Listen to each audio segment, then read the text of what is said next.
Welcome to Adam's Den. As many of you out there, I've been recently concerned about the impact of AI in our society. And as I was going on a hike with a friend of mine tonight, something occurred to me. Now, I want to talk a little bit about this, but because AI has so many applications throughout our society, I'm only going to focus on its impact or potential impact in the arts and culture and pop culture. Because I do think that it's entailed with copyright issues. Now, here's my reasoning. There have been no shortage of articles about people in the arts being concerned with AI and its potential to take over their jobs. And we're talking about painters, musicians, directors, writers.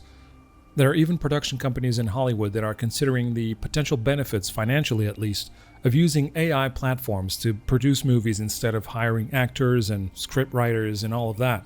As it currently stands, AI is able to write a script and create actors and even direct shots to make a compelling, well, minimally compelling movie. And I say minimally because we've all experienced AI slop. That's how many people are calling it, and I like the term. There's also been a debate recently about the use of watermarks, especially since the last iteration of Sora came out. People say that you can edit these watermarks out, and as far as I've seen, there are videos that were created by Sora, created in quote marks there, that have the watermark moving around so that it's more difficult to erase or remove. But I don't think that's enough. As some of you know, I'm involved in film production, and there is talk amongst some of the film production groups that I'm in about AI films and even film festivals for short movies that were entirely done with AI. As I was on my hike with this friend of mine who's also in film production, he's a film composer, we were discussing this issue and its impact and how we could circumvent this. Now, he is of the mind that every AI product should have a watermark, which I totally agree. Even movies and music.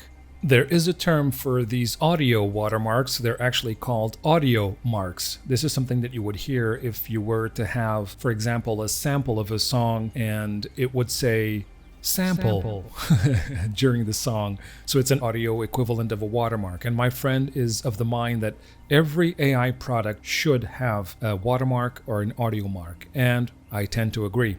However, as I've mentioned before, I don't think that this is enough.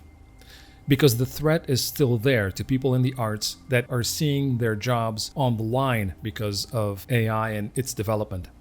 What I thought of is, if AI is plagiarism on steroids, because as we all know, AI is not creating anything really, it's just using references from bits of art that already exist, be it paintings or drawings or movies, and even in the music industry, it's using samples of this and that and weaving them together to create, quote unquote, a new song.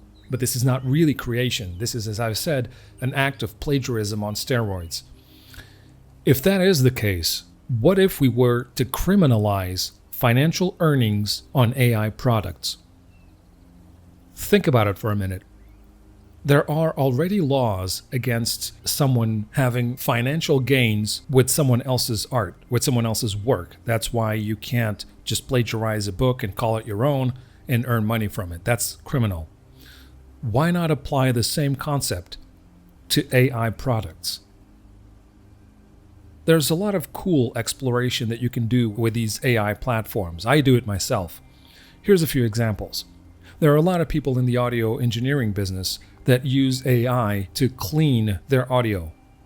And there's people who use AI as a glorified search engine like ChatGPT.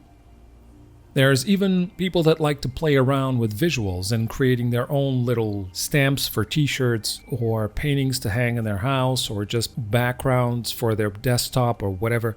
They like to play around, and I do it myself. I think it's fun. So if you were to criminalize financial earnings and not the use of these AI platforms, people would still be free to play around as much as they wanted to and even show it to their friends and even on social media with the appropriate watermark or audio mark. And also, they would be barred from having any financial gains from it. Just think about the tremendous impact that this would have on platforms such as Spotify. This has been a very real issue and an ongoing issue where you have entire bands, if memory serves, that are on the top of the charts. And at least they were for a moment there, or at least they had like a meteoric rise. I can't remember exactly what the headline was or what the article was that I was shown, but there are these bands that are basically entirely made up of AI, or at least I should say they're entirely AI made up, that had a lot of success on Spotify, but there are no humans there. So this is plagiarism on steroids, earning a lot of fans, and there's not a single person involved. Sure, you can say that, oh, but there's a person involved in the prompts. Yes, but that's not creating art.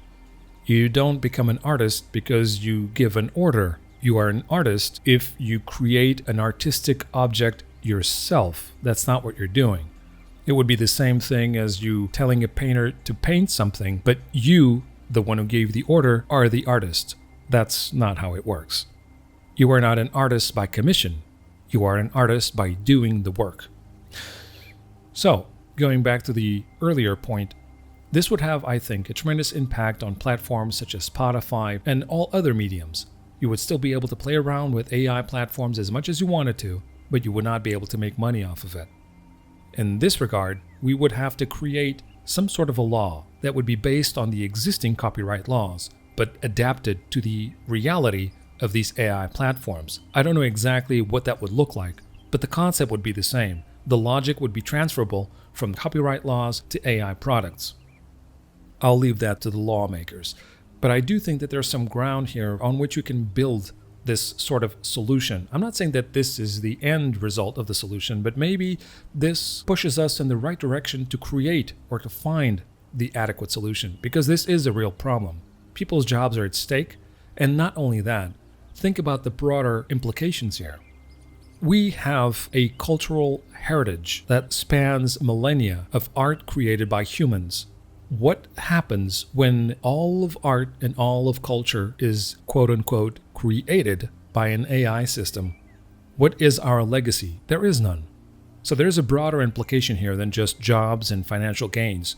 Now, I'm not trying to say that what I have here is the end-all solution for this whole dilemma, but maybe it helps us tread the way to find a solution together. I do think that this is a problem that we're going to have to deal with. I don't think that forbidding exploration in this realm is the solution, but to criminalize financial earnings on products that were done on the basis of someone else's work seems to hold some water. But let me make one prediction I know I can stand by today. DC Comics will not support AI-generated storytelling or artwork. Yeah! Not now, not ever, as long as Andy Pease and I are in charge. Because what we do and why we do it is rooted in our humanity. It's that fragile, beautiful connection between imagination and emotion that fuels our media, the stuff that makes our universe come alive. It's the imperfect line, the creative risk, the hand-drawn gesture that no algorithm can replicate. But that's the point. The smudge, the rough line, the hesitation, that's what makes it come alive. It's the product of true effort, of inspiration and perspiration. Fans know this, they sense this. They can feel when something was made with care, when it cost the artist time, energy, heart, and effort. People have an instinctive reaction to what feels authentic. We recoil from what feels fake. That's why human creativity matters. AI doesn't dream, it doesn't feel, it doesn't make art. It aggregates it. Our job as creators, as storytellers, and as publishers is to make people feel something real. That's why we create, and that's why we're still here. These are my 2 cents into this topic. I hope I wasn't too confusing, because I just thought about this as I was hiking with my friend, as I mentioned before, so I just got home and I decided to record this. But maybe we can do some headway together. I decided to put this out there to see what you guys think about this. Is this a good starting point for us to find a solution for this imminent dilemma? And if not, why, and what are the alternatives? I would love to hear from you, so feel free to drop your thoughts on the comments below, and I'll be looking forward to reading all of them. I have a lot more coming, and I've been struggling with a new long-form video that I think you guys are going to love. I'll let you in on all of that when it's released.